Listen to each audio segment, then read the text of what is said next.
Welcome, empowered empaths, to the Power of Healing Your Energy show. This show is all about your unconditional love, your light, your intuition, your soul's purpose. And depression and anxiety are a side effect of not living intuitively, not trusting your gut, the lost connections with your higher self and others. Your soul's purpose is here.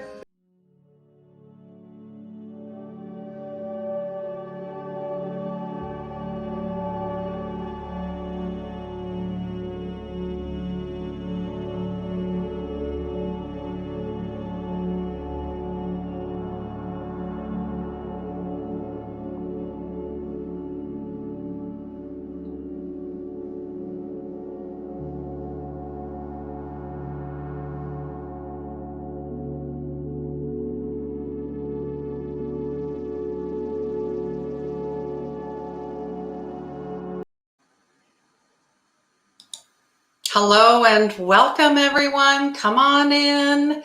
Happy Wednesday. Yes, it is. It is January 20th, 2021. I'm Christine. I'm your soul purpose mentor, and this is the Power of Healing Your Energy show. Every week we come on, we share, we talk, we laugh, and really it's all about finding your soul's purpose. That was my mission almost 4 years ago, and it still is. That's why we're here. And I have a very special, lovely, beautiful guest, as always, each week, bringing in folks that, your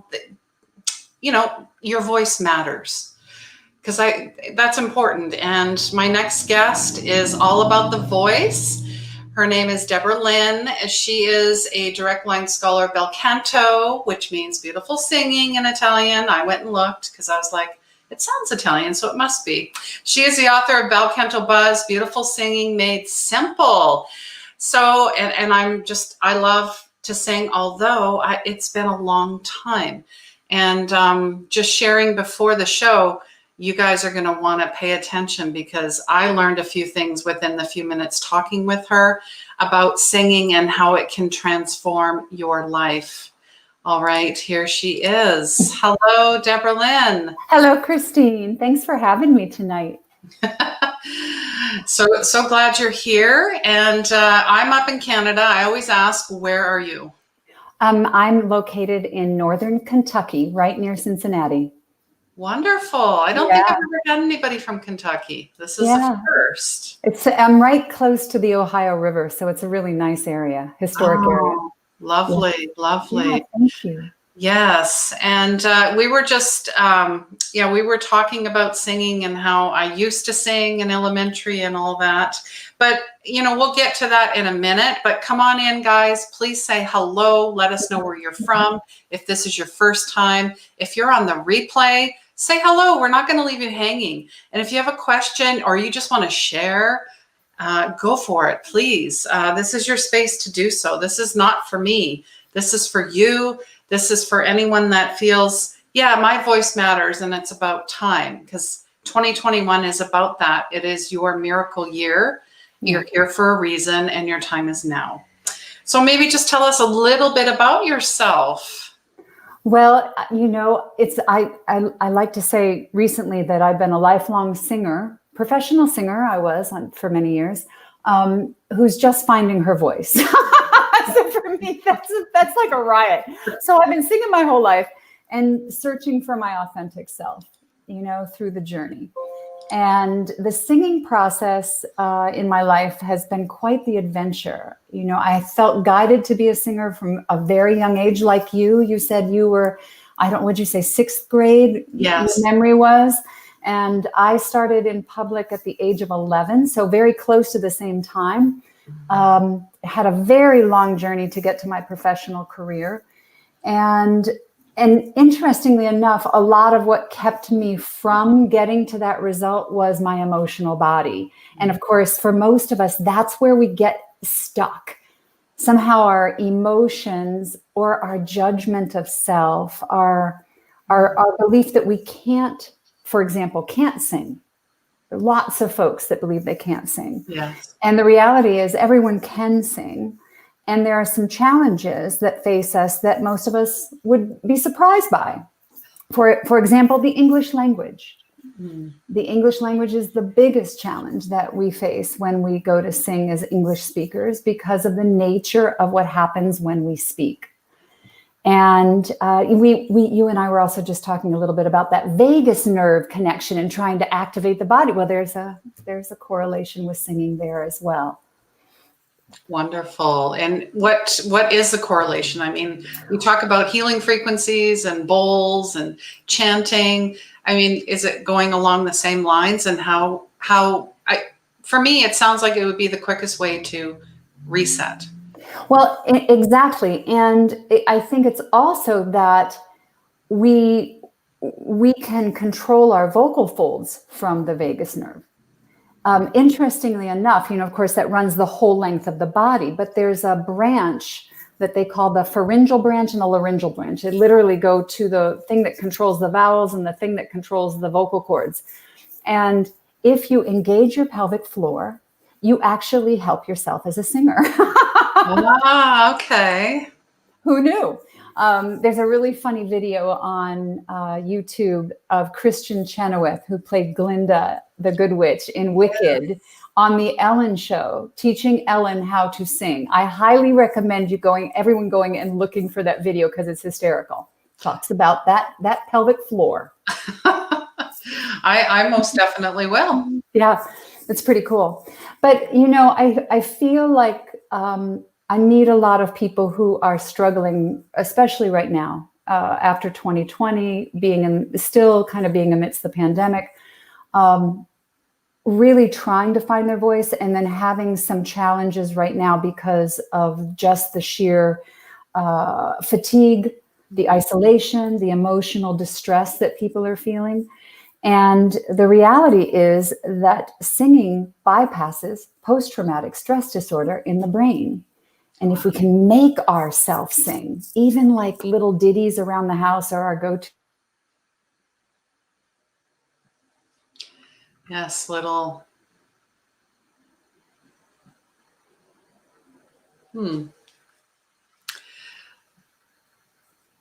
Looks like you froze there for a minute, my dear. Oh no, I'm so sorry. It's okay. It's all good. So you can with this ability to bypass the post-traumatic stress in the brain, we actually can lift the emotional body and help ourselves by just singing 2 or 3 minutes a day. Yes. And it doesn't have to be fancy, and it doesn't have to be perfect. It can just be authentically you. Yes, and raising the global vibration. I mean, if there's meditation and all this other stuff, why wouldn't you want to sing? Why wouldn't you want to dance? Any way you're expressing yourself through creativity, you're raising the global vibration. Absolutely. Absolutely. And right now, that appears to be the most important thing we can do. Especially as empaths, I think that this has been a very difficult time for empaths. It certainly has been for my body. There have been moments where I haven't quite been sure how to navigate the energies. And it's really only been through connecting to spirit, going internal on meditation, doing the deep breathing, all the practices that we learn in a spiritual journey. I think that saved me. Yeah, and I think it's saved a lot of people. They're fully realizing that they need to do these things. It's not nothing outside of us. It's here. We already have it. We just have to go and do it, and actually have the courage to step into that fully. And like I had said to a client this morning, she goes, I go, what's the silliest thing you could do? I said, is it blowing bubbles? Is it singing? Is it dancing? She goes, no, that's too easy. I'm like, oh. I said, so what is it? She said, running down the street, dancing and singing at the top of my lungs. She goes, because people will look at me, including my kids, and go, that lady is crazy. I said, that's your challenge. No. But I think that's what's interesting about this time. I know for myself that COVID has also been a blessing. I know that this will make sense, but the isolation sort of put me into a space of silence. And although there were friends that, were part of my little bubble, I realized that the time was now. There, this idea that we would look for a purpose somewhere up ahead and, okay, we're going to work our way towards a purpose and like that. Suddenly the purpose was upon us. Like, okay, here we are. What can you do? What can I do? What could I do? And as a result of the shutdown, I started producing tons of YouTube videos to help singers. And singers have been hit hard in COVID because considered super spreaders, they suddenly were facing into not being able to sing together, not being able to connect, not being able to be with their friends. This is, it was traumatic to singers on a whole nother level. And the beauty of bel canto is that it takes us out of being a super spreader.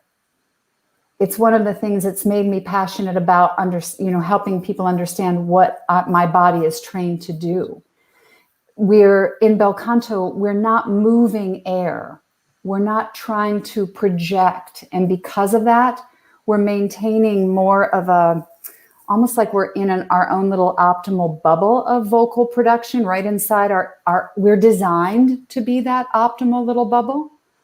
And so anyways, people can go to my YouTube channel and they can check, they can just go like this and just hit some buttons and suddenly be like, wow, I didn't know that about singing. I could try that, not hard, just little bits. Yeah, I followed along. I have watched a few and they're fun and they're interactive and they make you think, they make you rethink what you thought you knew, but you don't know nothing. I still say that I know nothing. I am a student of the universe. Well, and it's interesting because I think ultimately we all are, right? That it's a constant journey. What I think is fascinating for me is that having been a professional singer with that objective, never thinking I would be a teacher of singing, and then having people come to me and ask me for that understanding, I had to go back inside my body and basically re-engineer how is it that I'm getting this result, because it's not intuitive. As a matter of fact, I would say what I do is very counterintuitive. But when I started doing that, what I discovered is I loved working with people more than I loved performing. And so I still like to sing and I still love performing. But there's something magical about watching somebody else's light bulbs go off and suddenly they're singing. It's like, whoa, we could all be singing. Yes. Wouldn't that be fun? Wonderful. Yeah. That's a beautiful aha light bulb epiphany moment. I love it. Just saying hello to Angie. Aloha. Yes, she is in Hawaii. Thank you for joining us. So nice to see you. And anyone else, if you're joining, let us know where you're from. If it's the first time, if you're on the replay, please say hello. Well, that's cool that Angie just jumped on from Hawaii, because of course my career, my professional career predominantly was on Maui. That's right. So I love Hawaii. I miss Maui. I miss I miss the shakas and the aloha and the kindness. The kindness I learned. I came from New England. All right, so you talk about Canada and then the United States. Right now I'm in the middle of the United States, but I grew up north in the Northeast, and the New England area tends to be a little bit more conservative. It's a little bit more reserved. It has, in my experience, has always been wonderful people, deep people, caring people, but a little less socially inclined. Let's say Hawaii, where everybody's smiling basically all the time. And I say I learned to smile on Maui. And it helps the singing, because if you lift your face and you engage the voice this way, your singing voice improves dramatically with the English language. So the face engagement, as simple as this sounds, just smiling while you sing changes your tuning, changes the beauty of it, changes everything. And so hello to Angie in Hawaii. Wonderful. I love that. Yay. Terry's coming in from Delaware. Hi, Terry. So nice to see you. And Angie's on the Big Island, and she's also saying the amazing aloha. Amazing aloha. But Delaware, Terry from Delaware is a really wonderful state too. It's got a really cool vibe. I've had to drive through. My parents, my dad passed this summer, my mother passed a year ago. And I actually have written a book that sort of tells that journey too, that's after the Bel Canto Buzz, called Divine Mirror. And driving through Delaware, I know this is going to maybe sound weird, but maybe Terry can tell me why this is. It's meditative. Oh. You get off the New Jersey Turnpike, you start into Delaware, and the vibe totally shifts to very sort of like cool. And then I get to Maryland, and it would be different there too. Wow. So yeah, it's a cool place. Beautiful. We've got some new faces too. Victoria, upstate New York. Hello. I've got a few friends in New York and New Jersey as well. So. And yeah, Victoria is actually from my world. Hi, Victoria. Nice to see you here. Nice to see you. She's another singer. Wonderful. Yes. Lovely, lovely. So you talked briefly about the divine mirror and your parents, and I'm so sorry for your loss. And thank you. I sort of have a lot of joy around my parents now, but I didn't always. Divine mirror ultimately tells my personal journey out of dysfunction and alcoholism with my family of origin, and the transformational healing journey that I chose to take. And talking with a dear friend of mine, she asked me today, she just finished reading the book, and she said, I had no idea that you were dealing with what you were dealing with. And I had no idea how you were walking through sort of, we'll call it the abyss, walking through the shadowy stuff, walking through. And my dad 10 years ago gave me a small painting that was purchased by my grandmother out of a Palm Beach estate in 1950, a very famous man who's one of the primary founding benefactors of the National Gallery of Art. Joseph Widener had a very large, like 60,000 square foot estate in Palm Beach, huge. And this little tiny painting lived in his private study. And then she bought it. So it didn't go to the museum. It went to an auction house and disappeared into my family for the last 60 plus years. So when I chose to heal with my dad, and I chose to actually forgive and find compassion for him and actually face into my fear of him, he gave me this painting. Well, it turns out the little painting, I saw sacred geometry. It's a little tiny biblical scene of Jesus and the woman taken in adultery. So I see the sacred geometry, and suddenly I'm on an 8-year research mission into this painting to figure out what it is. And the Divine Mirror book tells the story of that research and the messages that have come across 400 years. Wow. Powerful stuff. Yeah. Wow, that sounds amazing book. I'd love to read it. I'd be happy to send you a copy, Christine. Oh, thank you. I have a new book to read. Anytime I have an author, I'm always like, please, I'd love your book, and I would share it because it's important. Like you said, your voice matters. It doesn't matter if it's written or otherwise. And you said something very important too. I chose. Yes. I feel that's key. I think it is important, but I also want to say that I was absolutely terrified.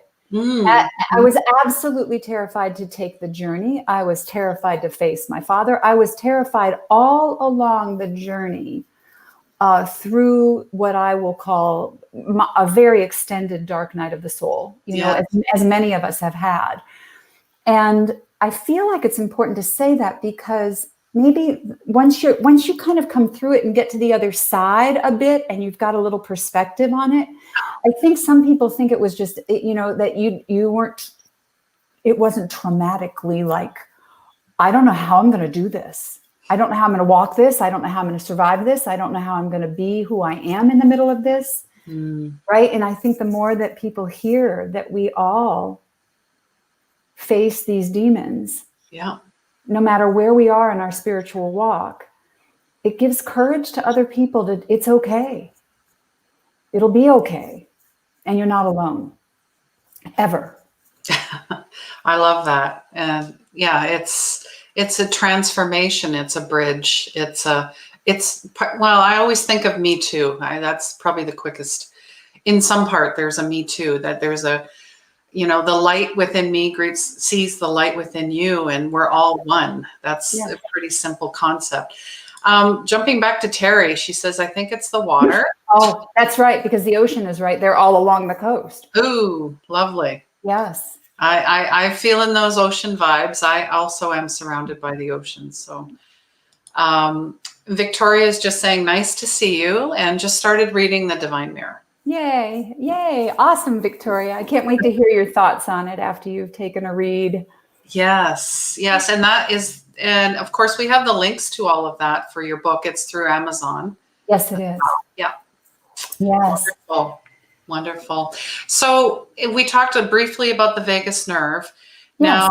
Now, I guess I kind of want to segue, because, a lot of the ladies that join us are maybe, in the future might have some issues related to their pelvic floor. Yes. What's the correlation between singing and the pelvic floor? This is all right. So I have to tell you a little funny story, and everybody will get it. Okay. So I was coaching a chorus, and I said and it was a group of men. It was about 65 of them on the risers. And we were talking about the nature of the voice and how we could control the instrument and like that. And at one point I had them do an exercise, and I asked them to engage their pelvic floor, which a lot of men don't know how to do, but there is actually a Kegel for men. And I highly recommend men Googling that too. So for women and men, the same issues of collapse can occur if those muscles are not strengthened. So anyways, one man from the back row, after I asked them to do this, he says, so what the heck does that have to do with singing? And I said, well, when you engage your pelvic floor, you close your vocal folds and it makes them work more efficiently. And he almost fell off the risers. So what happens is, and you can probably feel this even if you're at home, try this. If you exhale gently, and then you inhale gently, and then you engage your pelvic floor, you will feel something right here. Mm-hmm. Yeah. So, and feel it. Everybody can try that again. So you just breathe in gently, engage your pelvic floor. What you're feeling right there is, and I believe it's there because of the emergency systems of our body. Like if we were drowning, our body would tighten in a way to keep water out from going through the folds, which are really the last gateway to the airway. Yes. So if there's lots of fun facts about the vocal folds that I know, because I'm all about vocal fold efficiency. But when we engage pelvic floor, it reinforces their natural closure or approximation. And that's how we make tone. So if you engage your pelvic floor and you start singing, you're suddenly going to be singing. It's just a weird correlation between how we're, as they say, spiritually, everything is connected. So that's true inside us too. Yeah, I'm going to ask the question in case someone. How do you know if your pelvic floor is engaged? So it's different for men than it is for women. Mm-hmm. All right, for women, you can feel it different ways. If you're seated, for me, like if you've ever had a child, then Kegling is sort of the natural exercise piece that women are taught to do after childbirth. But as we get older, even if you've not had a child, the pelvic area can tend to get weaker. So if you've had bladder dysfunction of any sort, the Kegel would be the exercise that would sort of, if you just sort of stop peeing, you'll feel a little bit of that engagement. And for women, if you take it up more into the vaginal area, then you really get an engagement. And so it's a question of holding that. Gotcha. Now, when you're singing, what becomes difficult is that once you engage the Kegel or the pelvic floor, you really can't let go for the song. So you're going to really strengthen your pelvic floor when you sing. So you have more reason to sing. That's right. You'll be in better shape. Love it. Now, for men, it's a little different. That's why I suggest Googling it, because they obviously the different anatomy, but they're still sort of lifting upward. into the pelvic area. And, even the root chakra work, like doing root chakra work and then doing breath work with regards to the root chakra, that can be really helpful. Ooh, yeah. I'm Yeah. all about the root chakra work. Yeah. There's a wonderful, if you wouldn't mind me sharing this, there's a wonderful little exercise that kind of ties across with us grounding Yes. into the root, and then also connecting our higher self to ourselves. It's pretty easy. Okay. You just take the tip of the tongue and put it on the little bump above the top teeth. Are you familiar with this breathing technique? I am, but share with everyone. It's awesome. So especially right now when bodies are going like this, and we start like the anxiety can come up, or the little bit of panic when we're unsure of our whatever. If you put the tip of the tongue on the little bump and you keep it there while you do the exercise, you breathe in through the nose gently and exhale through the mouth over the connected tongue. And then I usually do it 3 to 6 times. And what I feel is sort of an energy of just, you probably feel this too, just an energy of sort of coming into the body.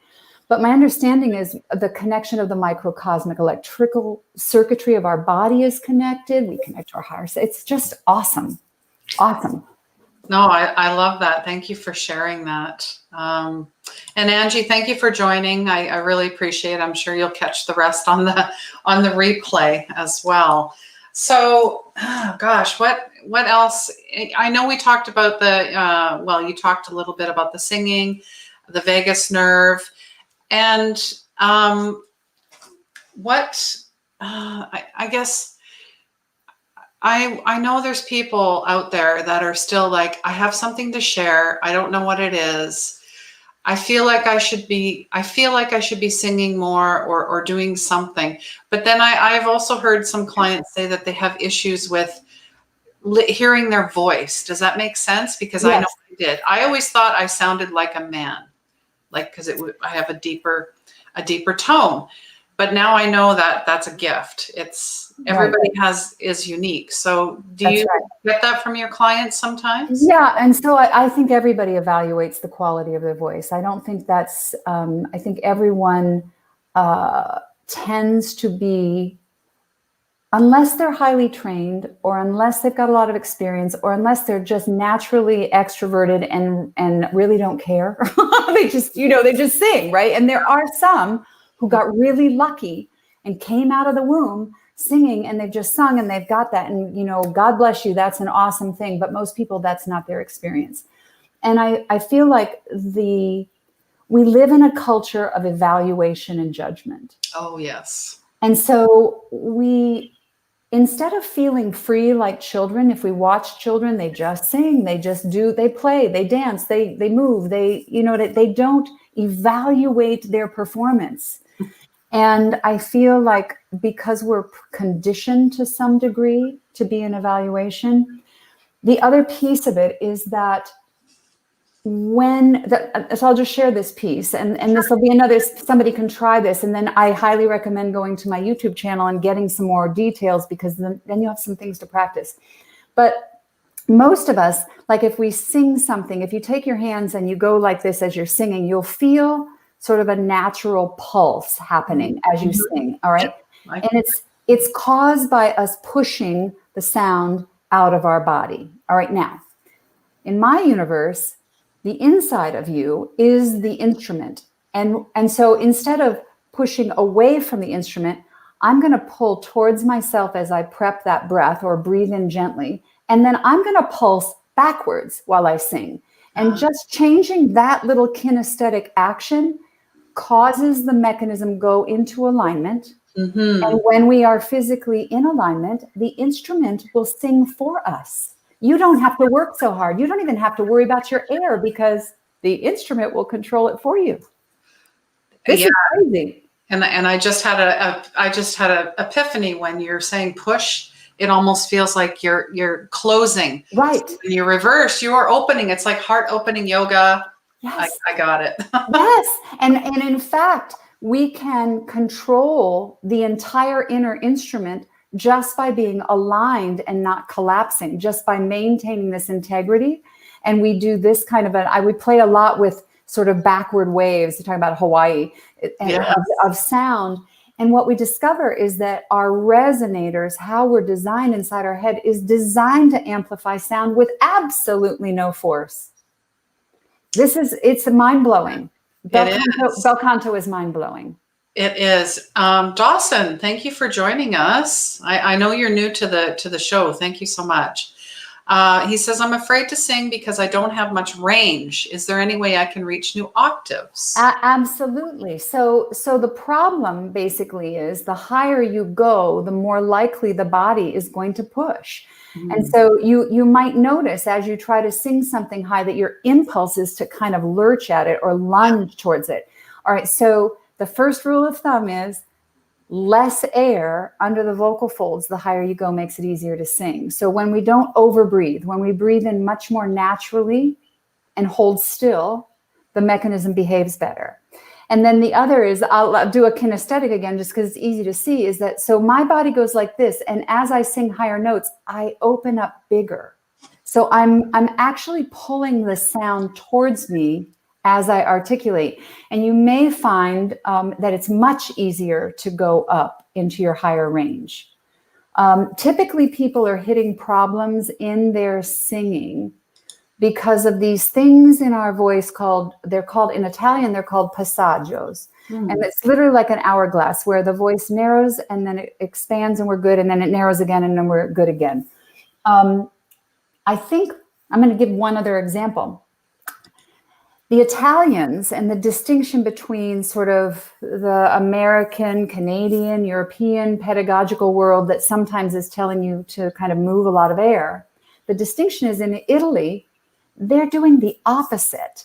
So if we go to Pavarotti and Caruso and Mario Lanza, they were trained with a candle, and the candle was put in front of the mouth at 2 inches away, and they were told not to move the flame. Oh. Don't bend it, don't flicker it, don't move it. So if we as singers take our hand and put it 2 inches away and just try not to pulse air at our hand, it's another way we can get control. And that might help Damon. So that's another little piece. There you go, Dawson. I hope that helps. Dawson, I'm sorry. It's all good. She has videos as well, so maybe go and play and see, what works for you, what doesn't, and reach out to her. Yeah, you can comment under the videos too if you have specific questions. I'm trying to be better about seeing those comments as they come up and responding to them. Yes, and I'm just asking everyone, do you sing? Have you thought about singing? Did you used to sing? Why not? I mean, I think it's fabulous that this is coming up, because I'm sure I'm not the only one that's been thinking about this, whether it was chanting or whatever it was. It's, raising the voice to new levels. So yes. And Victoria's giving you beautiful accolade here. She had the privilege of having PDI with Debra and can attest to how singing changes the technique. I still have the recording from that. Oh, that's awesome, Victoria. Thank you so much. Oh, that's beautiful. I love my time with you. But it's interesting. The key here, and it may not make sense initially, so you kind of have to process this a little bit. But when we kind of try to be in charge of our air or managing our sound or micromanaging our voice like that, and we're actually getting in the way. Yes. And when we stay more stable, when we open up, I mean, this is again such a spiritual principle. When we open up, stay still, and just allow the sound to reverberate within us, we actually can be incredibly efficient and beautiful singers. All of us. Yeah. And I hear people, I mean, I used to think it as well, like, oh, I wish I was a poet. No, you already are. I in the last year have written many poems, which I used to do. It's like, that's why I do a lot of inner child work, because we're bringing back all the stuff of the child. Yes. And it's time to act and play and just be. Well, and I think there's a correlation with the child piece too, in that as children, if we've had anyone criticize us even once as a singer, it shuts us down. And that one negative comment that, frankly, in my opinion, was erroneous, because if they made a negative comment, they didn't know how to help you. That's right. That it stays the whole lifetime until we make a decision to flip and choose differently. So there's a huge opportunity for us in this moment. And I think that's part of why I have such passion for my work, is because I've watched transformation in action, and it can happen in 30 minutes. Yeah. Not 30 years. We don't have time for No, that. we have no time for that. We need to do it quickly. Yes. Yeah. Things are happening quickly. So we've been preparing for this. We're ready for this. That's right. Terry's just saying she's been thinking a lot about it this year. I used to sing when I was young. Isn't that interesting? Yeah. I feel like our voice, there's something about the beauty of COVID it's caused us all to kind of, sort of take a time out. Yeah. Take a time out. Yep. And in that time out, we've had opportunity to look at what really matters and look at what really matters to us. And I feel like because of that, it is connecting into our voice and the voice of our heart, the voice of who we are, who we want to be, how we can be of service to our world. Yes. Right? Our purpose. So absolutely. Is through our passion and that's right. And the voice is critical, whether you're singing or speaking. I mean, unless you've found a silent way to do it, and there are certainly people who cannot speak, that would be the true for, right? It's not that's the only way. Yes. It's a powerful way. Absolutely. And speaking of singing, we are going to share my screen. We got our fingers crossed and our toes crossed, but I want to share a video of you singing on YouTube. Awesome. Now, I know there was one on your website. I think it was maybe a minute clip. This is a couple minutes. I'm going to share about a minute, but then you can, see how beautiful this is. So, and I really wanted to share this. So, yes, my entire screen. Here we go. All right.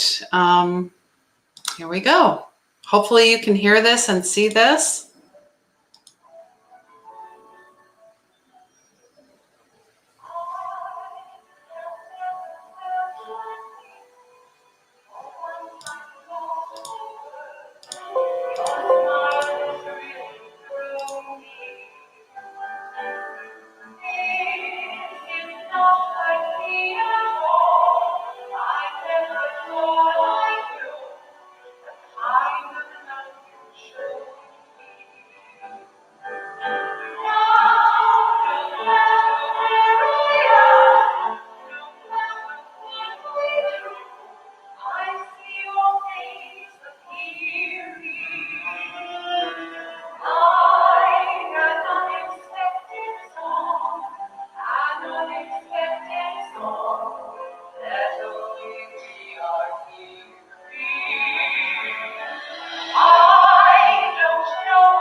Yes, bravo, bravo.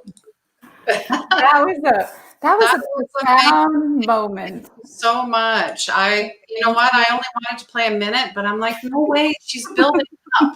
I can't stop now. I can't stop now. Well, it's interesting that performance was my farewell to Maui in 2009. I had been there 12 years.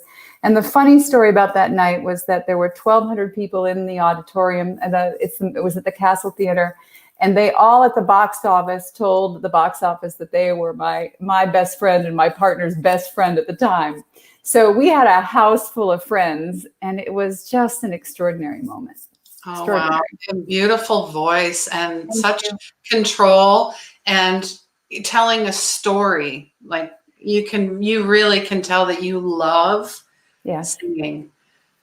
And I love singing for people. I Mm, love, I made a decision years and years ago before Maui where I decided not to go into what could be considered an operatic career. And part of my reasoning for it was I enjoyed singing for people sort of out of the blue, spur in the moment, more than I thought about singing for just the high paying audiences. And so it changed my life to make that decision. wow. Real, Power. real folks, real folks. Yes.